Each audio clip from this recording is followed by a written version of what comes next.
Hi there, it's Aditya Aluwalia from Finstructor again. In today's review, we'll be continuing with the study of time value of money. So we'll start with understanding how a loan payment, a mortgage, or any loan gets amortized.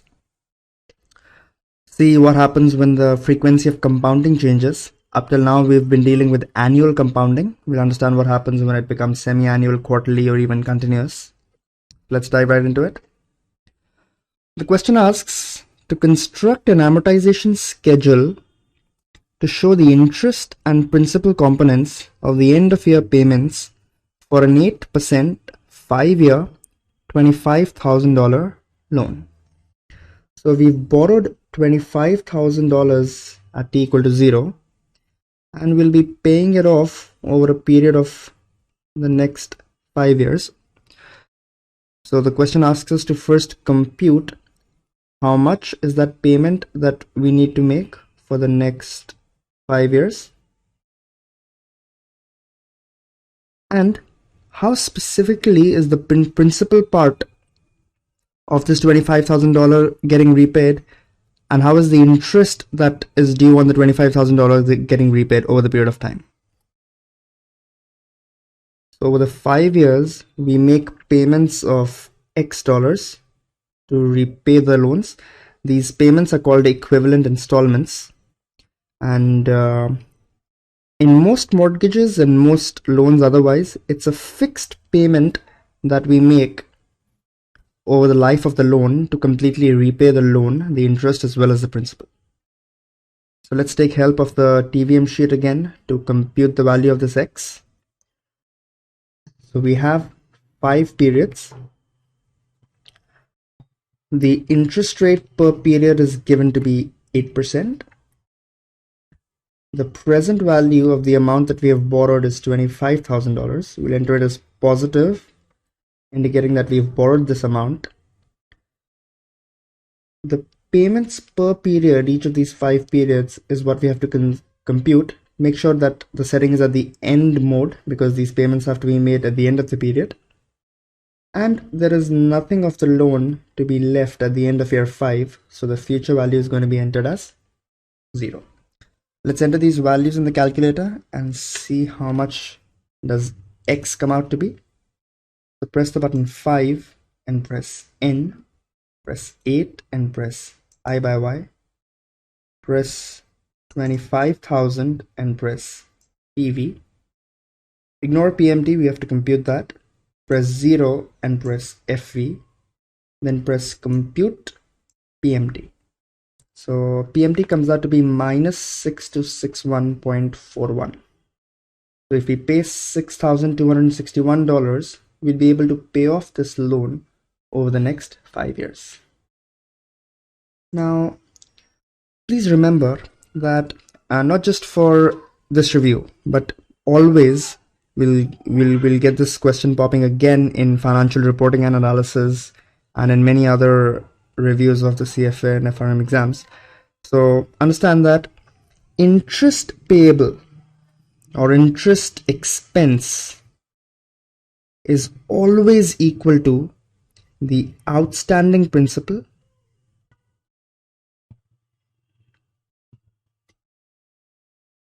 multiplied by the rate of interest at issuance, multiplied by the rate of interest at issuance. Please remember this, that it doesn't matter what the current interest rates are. It doesn't matter how much you borrowed at the beginning. For any year or any period, the interest payable is always the outstanding principal multiplied by the rate at issuance. So let's compute for the first year what will be the interest payable. So the loan outstanding is $25,000 completely, and the rate of interest at issuance is 8%. So it'll be 25,000 into 0.08.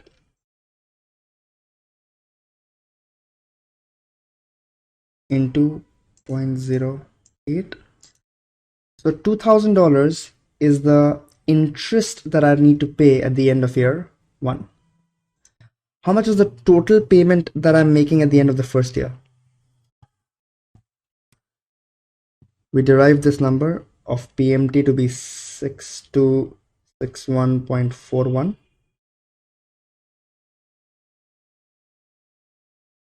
So if 2000 of this was interest, then how much of my principal have I repaid at the end of the first year? A total payment of 6261.41, of which 2000 goes out as interest. The remaining is going to reduce my liability, or 4261.41 is the principal repayment that I have done at the end of the year. So at the end of year 2, or rather at the beginning of year 2, that is at the end of year 1, what would be the outstanding principal now? It was 25,000 at the beginning of year 1, and by the end of it I have paid 4261.41. So the outstanding principal would be 25,000 minus 4261.41. We can calculate that as 25,000 minus 4261.41. So it's $20,738.59.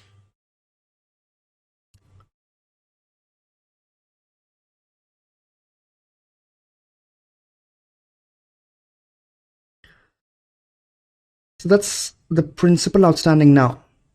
Hence, for the second year, what will be the interest due? It will be the outstanding principal multiplied by the rate at issuance. The outstanding principal I know, and the rate at issuance doesn't change. Please note that interest rates in the economy may fluctuate, but the rate at issuance is the rate applicable when you applied for the loan or when you issued the loan. So we will multiply it again by 8% and compute the interest payable in the second year. So multiply this by 0.08 and it comes out to be 1659.08. So at the end of the second year, I have paid an interest equal to 1659.08.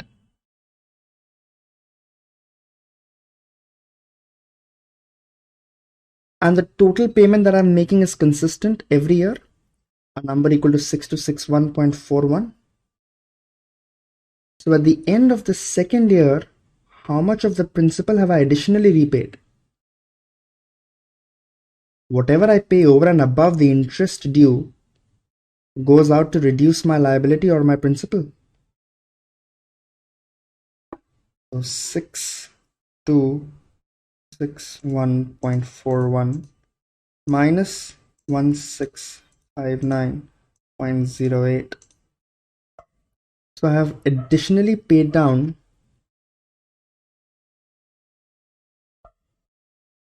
$4,602.33 at the end of year 2. So on and so forth, we can calculate the principal repayments at the end of year 3, at the end of year 4, and at the end of year 5, and we will realize that by the end of year 5 there will be no principal outstanding, or we would have fully paid out the loan. This is the concept of amortization of a loan, which depicts that each installment that you pay goes some part into paying the interest and the remaining into paying off the principal. Hence, by the end of the year, you would have completely paid off your loan. Please note that the interest payments are higher towards the beginning of the loan because the outstanding principal is higher, and the principal payments are lower towards the beginning and they increase towards the end, as the remaining half of your installment after paying the interest is what goes into repaying the principal, and that component keeps getting bigger and bigger as the interest keeps getting smaller. So we derive that at the end of year 1, we've paid $2,000 in interest. The remaining amount goes to repaying the principal, and 20738.59 was our outstanding balance at the end of year 3. Similarly, at the end of year 2, 1659.09 was the interest that we have paid. So the remaining is what the principal that had been repaid, and hence the outstanding principal was 2073.59 minus 4602.32, giving a number of 16136.27. If we continue this calculation for the 5 years, and all of you must do it on your own on the calculator, you will verify that at the end, or at t equal to 5, there will be no principal left. So the concept that we've learned most importantly is that interest due at any period is the outstanding principal multiplied by the rate at issuance, and the remaining installment goes into paying down the principal. Now guys, now that we've understood the concept, there's one interesting functionality on the calculator that we must learn. It's called the amortization sheet. So please note that the values to our variables have already been inputted to the TVM sheet. And you can now press the button second and press PV, thereby accessing the sheet called amortization. You see amort written above PV. So press second and press PV. There are two inputs that this sheet needs. So you have to give a value for the beginning period. The default setting is 1, and an ending period. The default setting here would also be 1, guys. So if you scroll up and down on the amortization sheet, you'll see P1 equal to 1 and P2 equal to 1. These are the default settings. So what this means is that between period 1, the beginning is also the beginning of period 1 and the ending of period 1, the calculator, if we scroll down, will tell us what is the balance principal to be repaid, or the outstanding principal. Please verify it is the number 20738.59 as we also calculated. How much of the principal has been repaid in this period? So in this period we see that 4261.41 of principal was repaid. How much of the interest was repaid? $2,000. And the calculator does the calculation for us. Similarly, let's check it for the second period. So let's enter P1 as 2. So press the button 2 and press enter. Scroll down and enter P2 also as 2. So press the button 2 again and press enter. So you've entered both P1 and P2 as 2. So we'll now see how much is the balance left at the end of period 2 and how much principal and interest was repaid during period 2. So the balance left is 16,136 as we had calculated ourselves.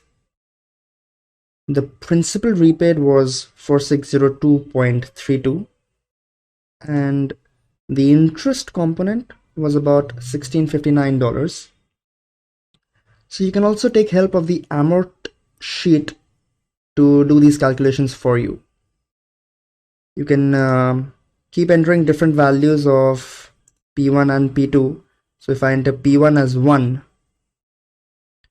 and P2 as 3, what I'm implying is that between the first and the third year, so in the 2 years from the first till the third, how much interest and principal have been paid and how much is outstanding at the end of year 3. So the balance is 11,165.75, which is correct. And now we are getting the principal payments over the 3 years, that is year 1 to year 3. So please note that this principal would be the sum of the 3 principals that we've paid in year 1, 2 and 3.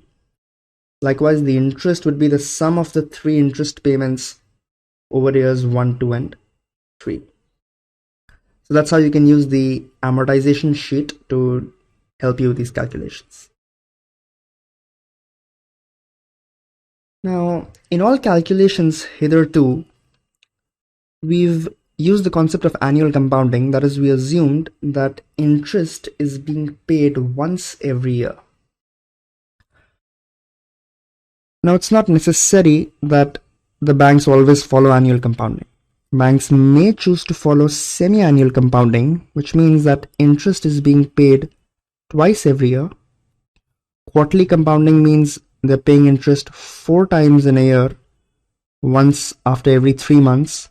Monthly means at the end of every month, and daily means that 365 days a year, every day the bank chooses to give you an interest. Now, unless otherwise specified, the interest rates in finance will always be annualized. So the compounding frequency may be semi-annual, quarterly, monthly, compounding, or even continuous, as we will study, but the rate of interest is always an annualized number.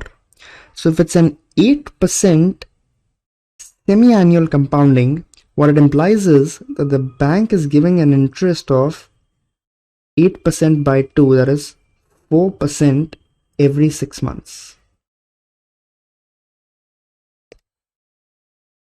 If it's an 8% quarterly compounded rate, it means I'm getting 8% by 4 at the end of every 6 months, because the rate, unless otherwise specified, is always an annualized number. So interest rates are always annualized. If the compounding was annual, that simply means that 8% coming at the end of the year.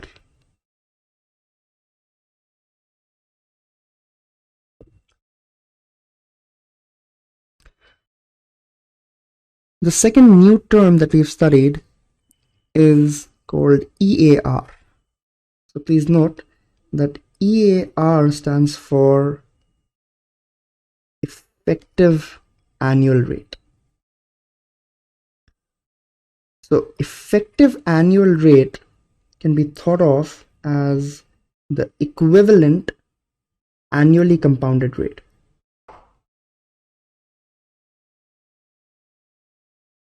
In other words, if the bank is giving me 8% semi-annually compounded, so one bank gives me 8% semi-annually compounded,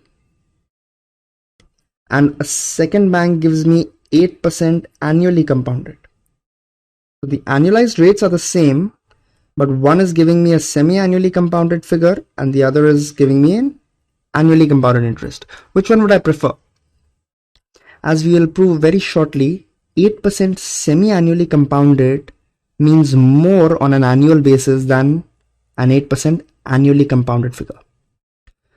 So if one bank gives me a higher compounding frequency, all else remaining the same, or the rate of interest remaining the same, I would choose the bank with the higher frequency of compounding, because my interest also gets to earn further interest in higher frequencies. So effective annual rate essentially means that if 8% is a semi-annually compounded rate, then what annually compounded rate would effectively give me the same money at the end of the year as the semi-annually compounded rate? We'll understand with the help of an example. So let's try to compute how much my money would become if 8% was a semi-annually compounded rate of interest. So let's say I started with an amount PV at the beginning at t equal to 0.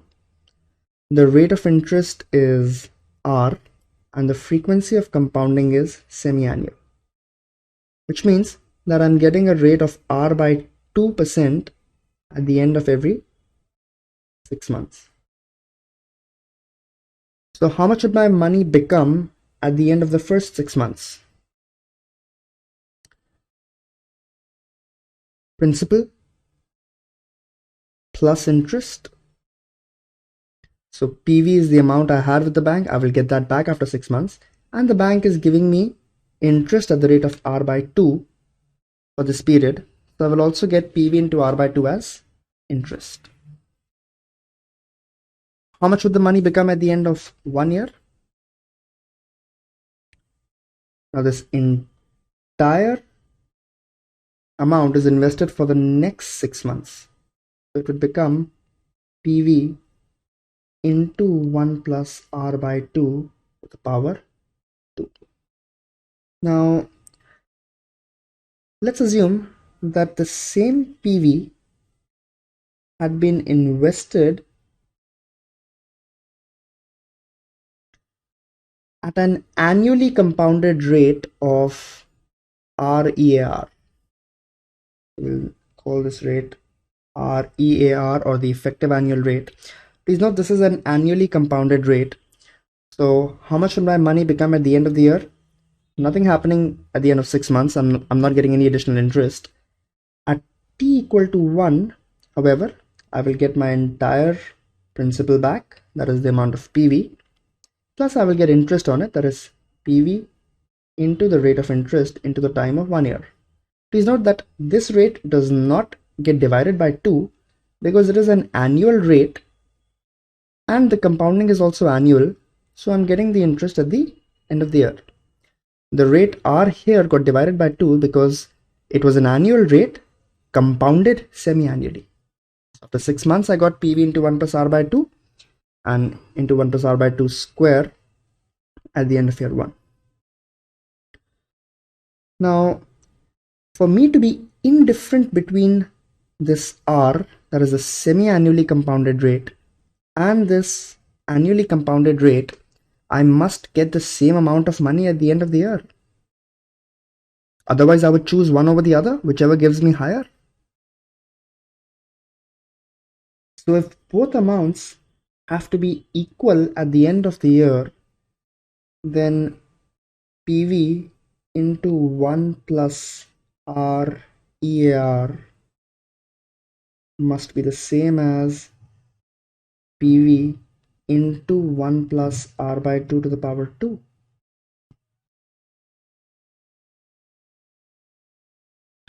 PV gets cancelled. Objective here is to compute REAR, where we can solve that REAR would come out to be 1 plus R by 2 to the power 2 minus 1. Just transposed the 1 from the left hand side to the right hand side, and it gave me REAR. Let's substitute the values that are given in the question. The question says, using a stated rate of 8%, compute the effective annual rate for semi-annual compounding. So the annual rate of interest is given to me as 8%.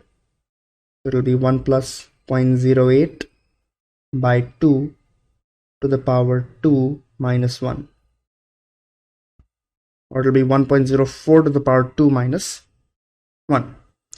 Let's take help of the calculator. So press the button 1.04.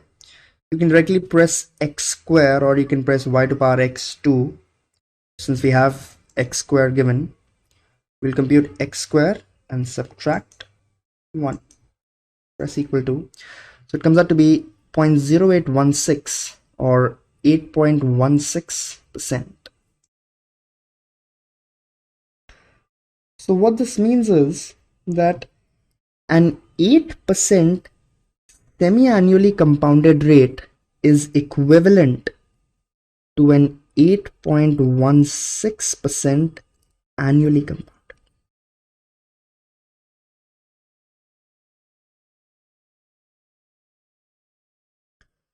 So if two banks, one is offering me an 8% semi-annually compounded rate, and the second one is offering me 8.16% annually compounded, which one would I choose? Now I would be indifferent, guys, because this is an effective annual rate equivalent to an 8% semi-annually compounded rate. So that's the concept of effective annual rate, okay? It's the equivalent annually compounded rate. So let's do one more example. If 8% was a quarterly compounded rate now, compute the effective annual rate. So if 8% is quarterly compound, it implies that 8% upon 4 or 2% at the end of every quarter or every 3 months.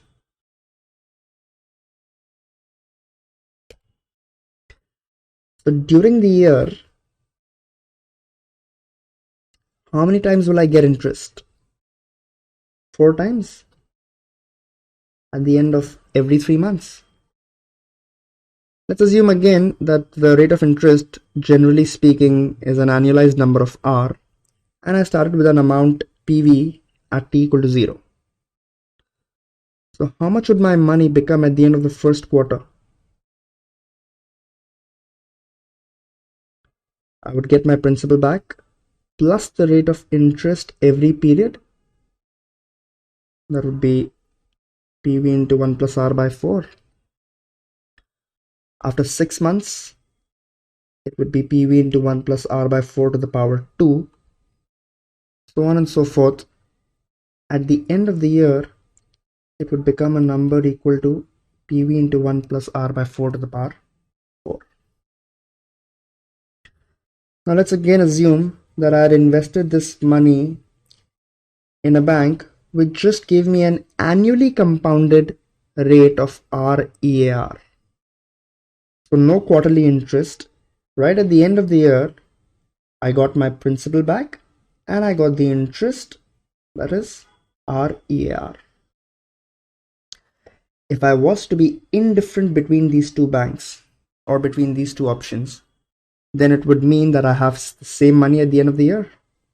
So PV into 1 plus REAR should be equal to PV into 1 plus R by 4 to the power 4. Again, PV gets cancelled, and our effective annual rate would come out to be 1 plus R by 4 to the power 4 minus 1. Please note, for semi-annually compounding, it was 1 plus R by 2 to the power 2 minus 1. We can generally say that if the frequency of compounding is n, for monthly, what would be the frequency of compounding? I'm getting interest 12 times in the year. For semi-annual, n was 2. For quarterly, n was equal to 4. The effective annual rate can be given as 1 plus R by n to the power n minus 1, where n is the frequency of compounding. For daily, it would be how much, guys?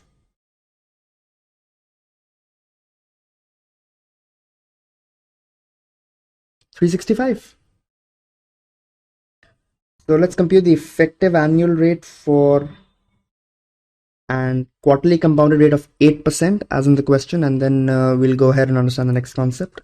So again, it would now just be 1.02 to the power 4 minus 1. Let's press the button.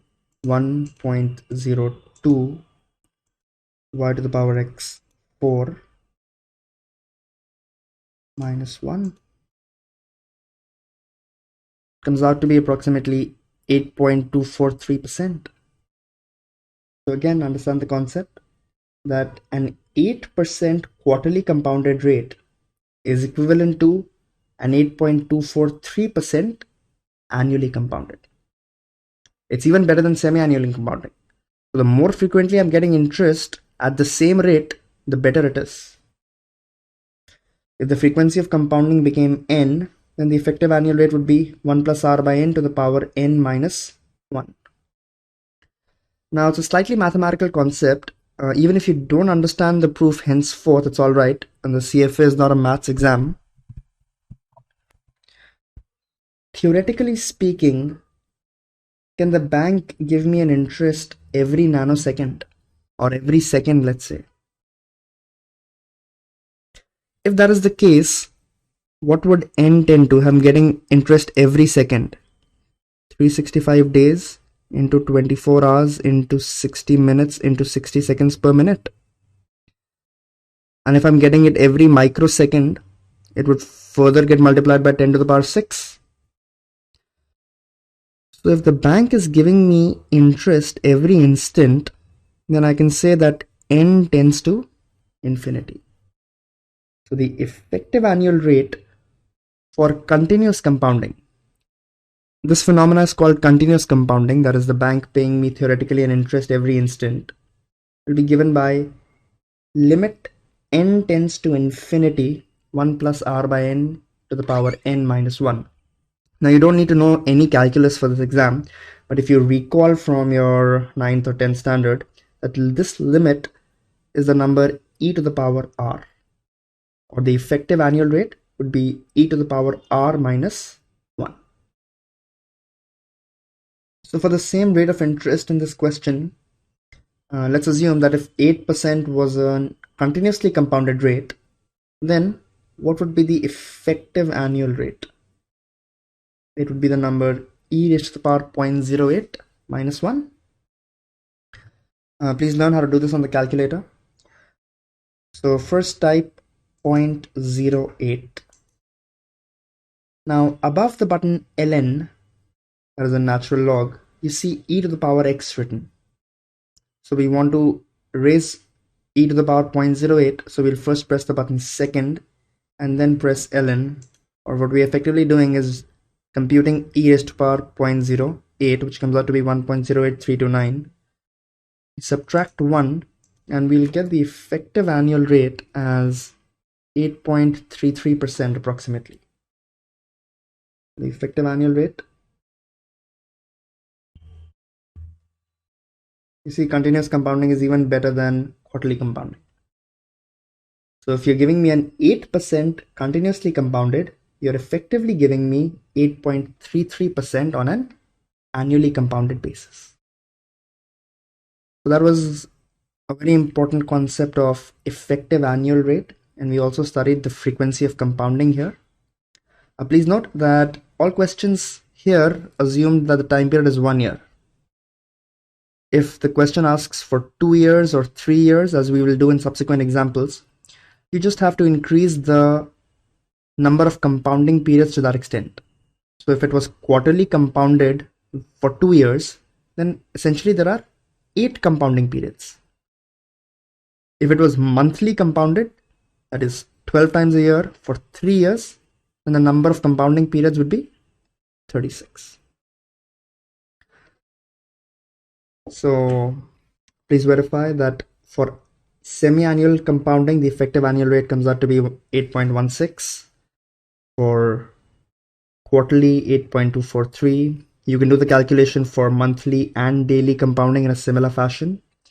And we also computed for continuous compounding that the effective annual rate comes out to be 8.33%. So none of the books discuss this proof like we have. So please make sure that you come back to the video in case you ever get confused about how this e to power r comes.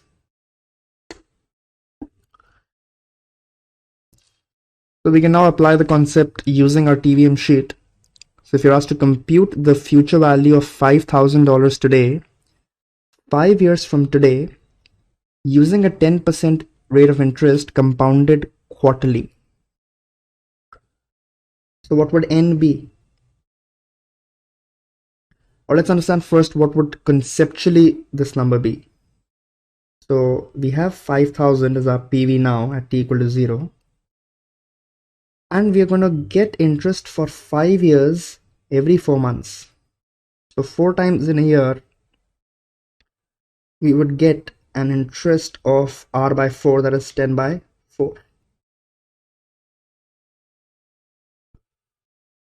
It will happen again at the end of 6 months, at the end of 1 year, so on and so forth. The question asks us how much would the value be at t equal to 5. It would be 5,000 into 1 plus 0.1 by 4 to the power 20 compounding periods, 4 in a year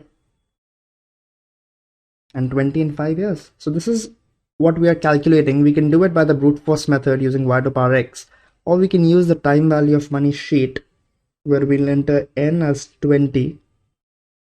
The interest rate per period is how much? Now each of these 20 years or 20 periods I'm not getting 10%. Each of the 20 periods I'm only getting 2.5%. Rates are always annualized.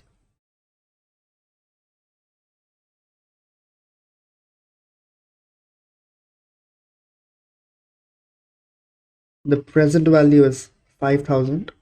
There is no payment that I'm withdrawing or that I'm additionally putting in any of these 20 periods. Then I can compute FE. So press 20 and press the button N. Press 2.5 and press I by Y. Press 5000 and press PV.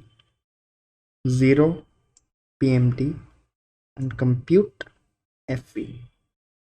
It comes out to be $8,193.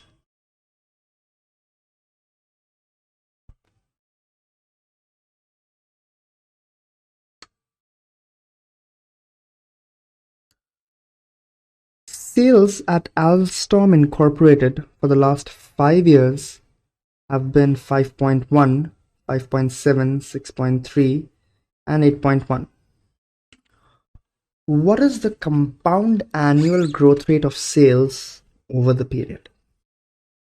So guys, compound annual growth rate also actually means the effective annual rate, or how much has the rate of growth been. So in this question, the sales went from $5.1 at t equal to 0, 1, 2, 3, 4 to $8.1 at the end of t equal to 4. T equal to 0 to 1, 1 to 2, 2 to 3, and 3 to 4. Please note that although there are 5 values mentioned, sales grew only for 4 periods. 1, 2, 3, 4. How much were the sales to begin with? There was a number of 5.1. Let's assume that the rate of growth annually, or the effective annual rate now, is given to be R. So how much will the number of 5.1 become at the end of 4 years? Given that it is invested at the rate of R compounded annually, it would become PV into 1 plus R to the power N. That is 5.1 is growing annually at the rate of R. But how much does it actually become? After 4 years, it becomes a number equal to 8.1. So can we compute the implied R, or what is the effective annual rate at which the sales have been growing, also called as the compound annual growth rate of sales? A very common term used in the industry and used at different points in time, so you must understand it well. Or you can say that 1 plus R to the power 4 is equal to 8.1 upon 5.1, which means that 1 plus R is a number of 8.1 upon 5.1 to the power 1 by 4, and R would be this value minus 1. So let's do it on the calculator. We'll first press 8.1 divided by 5.1, comes out to be about 1.588. We'll store this in the memory register 1, and we want to raise it to the power 1 by 4. So we'll first calculate 1 divided by 4, which comes out to be 0.25. Now I want to recall 1 and raise it to the power, that is press y to the power x, what I stored in 2. So recall 2 to the power 0.25 and press equal to. It comes out to be 1.12261, and I can derive my R as 1.12261 minus 1, that is 0.12261, or 12.261%. So the sales have effectively grown every year over the next 4 years at a rate of 12.26%. Please note that these intermediate values don't matter.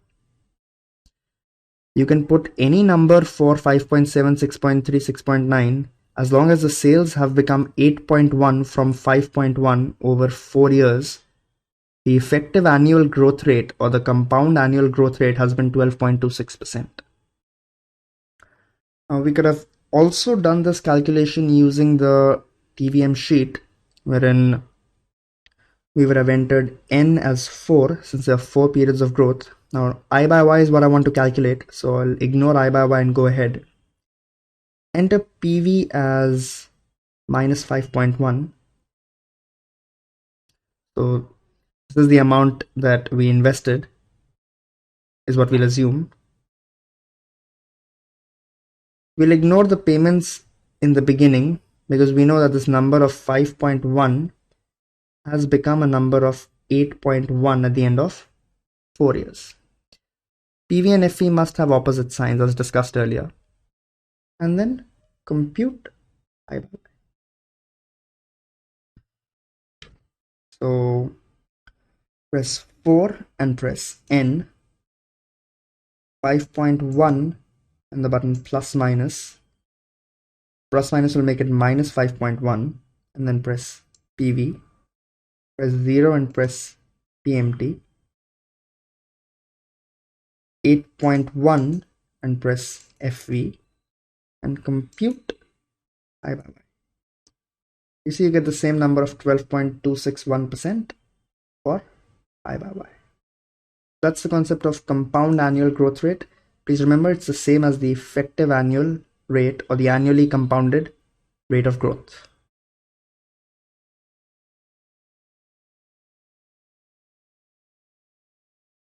So that's about today's session, guys. Very interesting concepts of compounding, IRR, the cash flow sheet that you studied today. Make sure you practice a lot of questions and cement these concepts for the exam. Practice is the key to success on the exam. Thank you so much and see you next time.